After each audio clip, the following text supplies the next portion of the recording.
Hello student, today lecture topic is speed control of induction motor.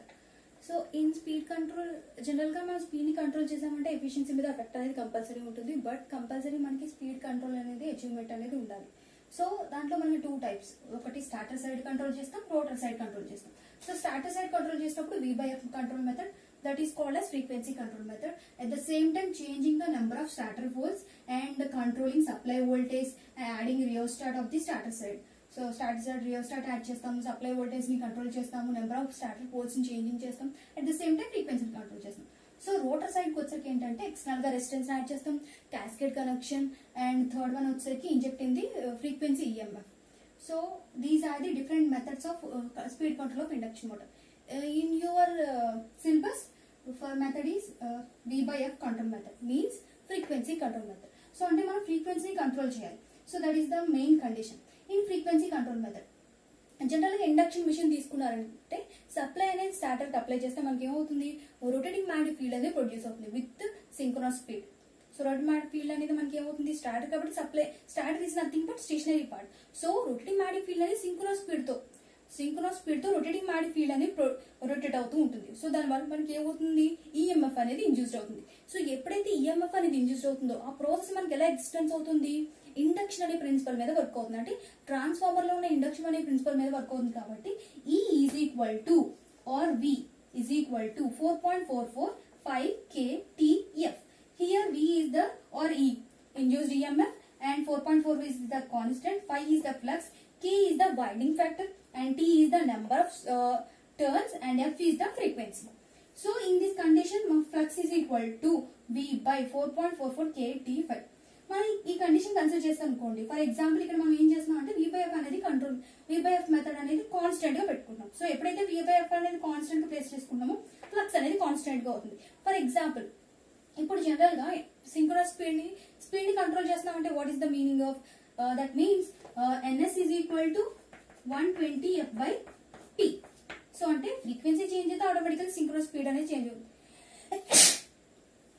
Frequency change అయితే ఆటోమేటికల్ synchronous speed అంటే speed ని control చేయాలంటే ఫ్రీక్వెన్సీని control చేస్తే సరిపోతుంది. By using V/F control method లో మనకి ఎస్పెషల్లీ ఏం చేస్తున్నాము, ఇక్కడ flux is equal to V by 4.44kT5 తీసుకుంటున్నాం. ఫర్ ఎగ్జాంపుల్ ఇక్కడ ఫ్రీక్వెన్సీ డిక్రీజ్ అయింది అనుకోండి, ఫ్లక్స్ ఏమవుతుంది, ఇంక్రీజ్ అవుతుంది. ఎప్పుడైతే ఫ్లక్స్ ఇంక్రీజ్ అవుతుందో రోటర్ అనేది మనకి ఏమవుతుంది, సాచురేషన్ పాయింట్కి వెళ్ళిపోతుంది. సో ఎప్పుడైతే రోటర్ సాచురేషన్ పాయింట్కి వెళ్ళిపోతుందో మనకి అక్కడ మనకి సిచ్యువేషన్ డ్యామేజ్ అవుతుంది. సో మనకి ఇప్పుడు ఆ కండిషన్ అచీవ్ అవ్వకుండా ఉండాలంటే ఏం చేసుకుంటాం, ఇక్కడ V/F అనేది మనం కంట్రోల్ చేసుకుంటాం. అంటే V/F మెథడ్, V/F ని కాన్స్టెంట్ గా ప్లేస్ చేసుకుంటాం. ఎప్పుడైతే V/F ని కాన్స్టెంట్ గా ప్లేస్ చేసుకుంటామో ఫ్లక్స్ అనేది కాన్స్టెంట్ అవుతుంది. సో ఫ్లక్స్ కాన్స్టెంట్ కి ఎప్పుడైతే అచీవ్ అవుతుందో మనకి స్పీడ్ అనేది కంట్రోల్ అవుతుంది. సో ఈ కండిషన్ లో మీరు అప్లై చేస్తే constant voltage at the same time constant frequency అనేది మనకి ఇక్కడ అప్లై చేస్తాం. This is constant voltage, constant frequency. Okay, this is constant frequency. So converter కి అప్లై చేస్తాం, కన్వర్టర్ నుంచి కరెస్పాండింగ్ మనకి ఇన్వర్టర్ కి సో ఏమవుతుంది, మనకి ఇన్వర్టర్ అనేది DC సప్లై అవుతుంది. సో ఆఫ్టర్ ఇన్వర్టర్ అనేది మనకి ఏం చేస్తుంది అంటే వేరియబుల్ వోల్టేజ్, వేరియబుల్ ఫ్రీక్వెన్సీ అనేది స్టార్టర్ ఆఫ్ ఇండక్షన్ మోటార్ కి అప్లై చేస్తుంది.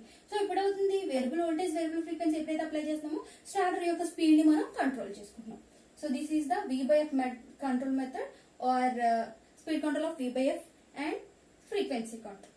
Okay, and next method, next one is crawling and cogging. So crawling and cogging వచ్చేసి మనకి ఏమవుతుందంటే జనరల్లీ,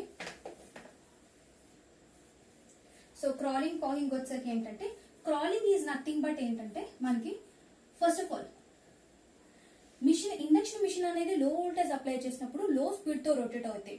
సో ఆ స్పీడ్ ఏమవుతుందంటే మనకి 1/7 ఆఫ్ ది సింక్రోనస్ స్పీడ్. ఇంత స్పీడ్ తో రొటేట్ అవుతుంటే మనకి ఏమవుతుందంటే మిషన్ అనేది సమ్ హార్మోనిక్స్ అనేది అక్కడ ప్రొడ్యూస్ అయ్యి ఉంటాయి. సో దట్ హార్మోనిక్స్ ఏంటంటే ఇది 7th హార్మోనిక్ అంటారు. సో అది 7th harmonic of the torques. So ఇవి ప్రొడ్యూస్ అవ్వడం వల్ల మనకి ఏమవుతుంది, మిషన్ అనేది so 1/7 of the synchronous speed తో రొటేట్ అవుతుంది. సో దాంతో రొటేట్ అవుతుంది మనకి ఇండక్షన్ మిషన్ అనేది వర్కింగ్ అనేది ఇంపాసిబుల్ కదా. సో దట్స్ వై మనకి ఏమవుతుందంటే మనకి క్రాలింగ్ అనే ఎఫెక్ట్ అనేది ఎగ్జిస్ట్ అవుతుందంటే ఇండక్షన్ మిషన్ లో లో voltage is applied when synchronous speed is rotated 1/7 of the synchronous speed. Okay, A speed తో రొటేట్ అవుతుంది, 1/7 ఆఫ్ ది సింక్రోనస్ స్పీడ్ తో రొటేట్ అవుతుంది. సో అందుకే అప్పుడు మనకి మిషన్ ఏమవుతుందంటే ఈ ఎఫెక్ట్ ని ఎగ్జిస్టెన్స్ చేస్తుంది. So this is the 7th harmonic of the torque. Torque ఏదైతే మనకి హార్మోనిక్ ఎగ్జిస్టెన్స్ అవుతుందో ఆ హార్మోనిక్ అనేది మనకి 1/7 ఆఫ్ ది సింక్రోనస్ స్పీడ్ తో రొటేట్ అవుతుంది. నెక్స్ట్ కాగింగ్. సో కాగింగ్ వచ్చరికి ఏంటంటే మనకి మిషన్ అనేది ఫుల్ వోల్టేజ్ అప్లై చేసినా సరే refuse to start. So start అవ్వడానికి అది ఎగ్జిస్టెన్స్ చేయదు. So full voltage is applied to induction motor then refuse to start. This method is called as cogging. Cogging means ఏంటంటే మనకి number of stator slots equal to number of rotor slots. So number of stator slots equal to number of rotor slots అయినప్పుడు రెండు stator slots అనేది equal అయిపోతుంది. అంటే the multiple of integers అనేది same గా existence అవుతుంది. ఎప్పుడైతే సేమ్ గా ఎగ్జిస్టెన్స్ అవుతున్నాయో so both are entering into the same position. So అప్పుడు ఏమవుతుంది, గెట్ లాక్డ్ అయిపోతుంది. సో లాకింగ్ అవ్వడం వల్ల మనకి కాగింగ్ అనే ఎఫెక్ట్ అనేది ఎగ్జిస్టెన్స్ అవుతుంది.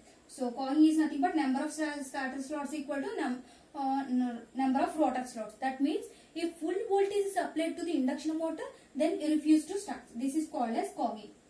Thank you.